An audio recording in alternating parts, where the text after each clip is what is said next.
Hey guys, Steve here. Today we got a game in the Kirisame for you. Karita, we got him in the pilot seat for that. What's the Kirisame? We'll talk about how you get it in a moment here. Here's the ship. Check out the slot 5 mod. That's different hulls. We'll talk about that in a moment as well. Domination mode. The map is... It's a trap! And we're going to have a pretty high scoring game. The reason I liked this game when I played it, though, I initially called the file... when your team really knows what they're doing or something along those lines. Great support. In fact, I don't even know if we get any kills this game. We will get the top score, have a high impact, but we'll go more into that as the game goes on here. So Kirisame, how do you get it? It's a Super Winter Crate 2022 edition. Odds of getting the super prize, of which the Kirisame is part of it, like 1 in 1,000, 1 in 10,000. Long odds just to get the quote-unquote super prize. And then the super prize, when you win it, if you do, again, don't plan on it, is one of, I think it's 10 different premium ships, Kirisame being one of them. All right, so some of those ships pretty good, some of them, not too bad. But if you're trying to get the Kirisame, it's going to cost you probably about $10,000. So if that's what you're into, I'm not here to tell you how to spend your money, but this is not a reliable way to get it. Now, usually, if they introduce a ship like this in a very hard to get manner, I'll, think about the L-Bean, for instance, or, whatever else. Usually you can get it for green XP later, right? All right. So my advice, take whatever crates you get for free playing the game over the next couple weeks and the previous few weeks. If you happen to get a super ship out of it, cool. If not, keep your powder dry. There's way better ways to spend your money. All right, jumping into the game here, we have a gunboat configuration on this one. We got 2 destroyers, Maz and Friesland. We got 2 sonars coming in hot. Check out the support from the team. We got a few ships surrounding us here. All of them shooting the destroyers. Now, there's no battleship spotted in the back. Maybe that's influencing things. That's possible. But I think not. These guys seem like they're inclined to try and win the game. And this is the key to doing it. The destroyers are your offense in domination mode. They're the guys who get on the cap, score the points, win the game.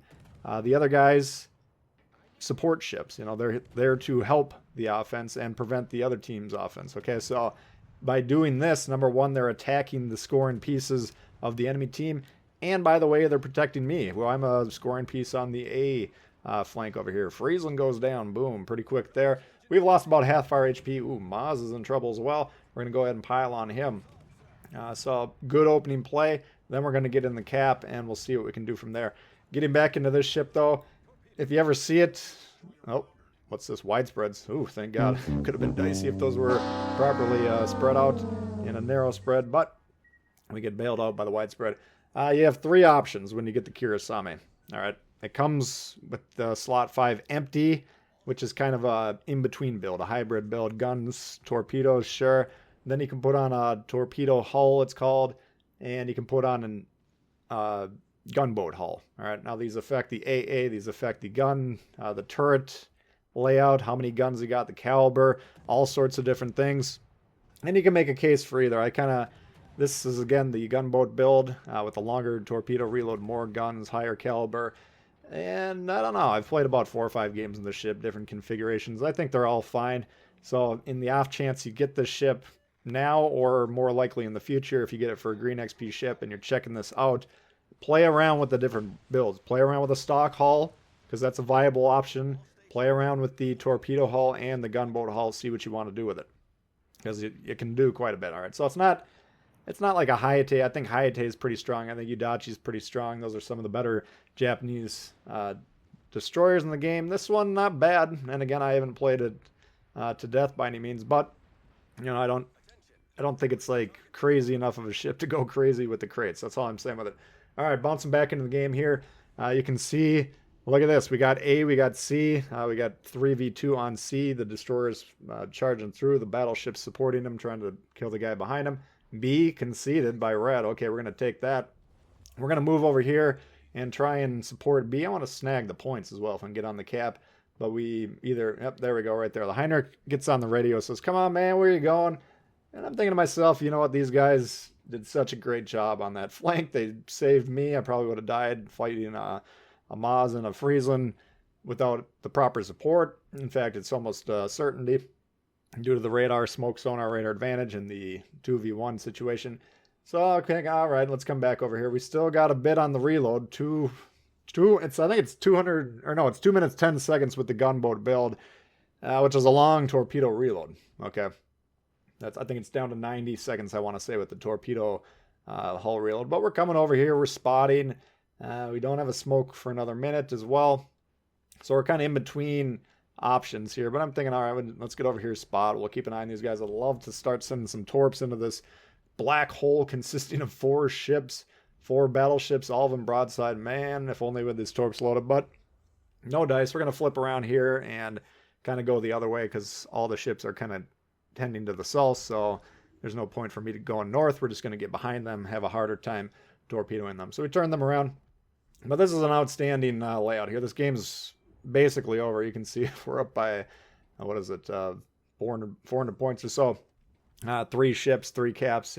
It's all coming together. So good execution on the team here. Another example of clumping up in the tight groups. It might make you feel safer as a battleship for whatever reason, but in terms of winning the game, your win rate and so forth, those are all going to be those are going to be detrimentally affected by the clump. So we don't want to get involved with that. All right, we got the smoke. We got some torps out there. You can see we're going to have another couple minutes to the reload. And we'll see if we can kill the Scharnhorst or not, but we might as well pop the smoke. We might as well start shooting. We got guys in A or to the north of A even, who are spotting. There's the destroyer on the map. I did miss him until we saw the Olin shooting him there. Time to take a shot, but look at these guys. They're killing everything. We do have 1 kill so far, but in terms of the 4 ships, all of them pretty critical.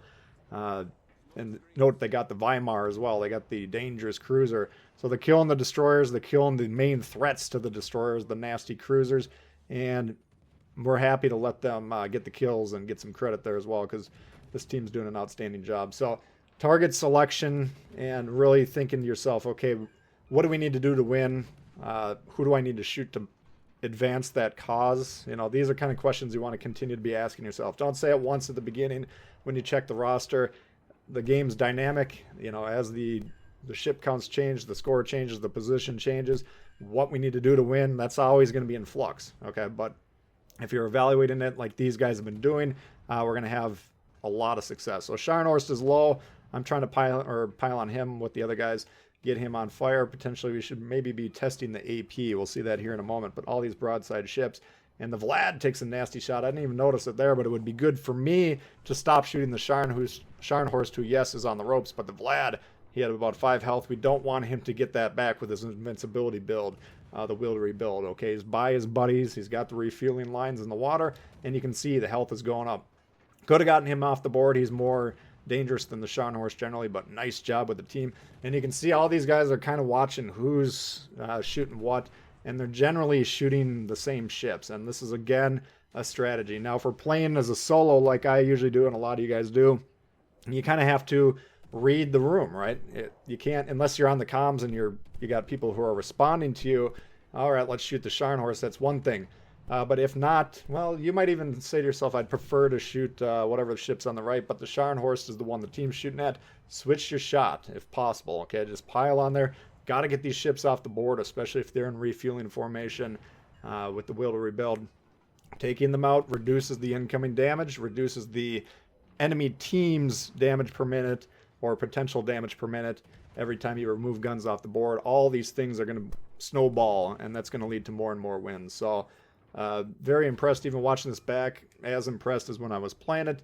Great job by the team kind of working together, supporting the destroyers, capturing the bases, capturing important positions, pushing red in the back. Just an all-around well-executed game. And you can see that's reflected in the scoreboard. We're now up over 850 points or whatever it is. Math was never my strong suit, but it's a good chunk of number, and they're not going to be able to come back, obviously. So we're going to chase them in the back and wrap the game up. So once again, Kirisame, if you're watching in the future and this is available via reasonable means, then by all means, if you feel like you're interested in the ship, and it is intriguing because of the different configurations that you can employ, then go ahead and consider getting it then. But right now, Do not try to get the Kirisame. If you get the Kirisame, congrats, but do not try to get it. All right, let's look at that one, guys. Hope you did enjoy it. If you did, please hit the thumbs up. New to the channel, consider subscribing. Lots of World of Warships coming all the time. Questions, comments, leave below. Love to hear from you, and we'll see y'all later. All right, peace.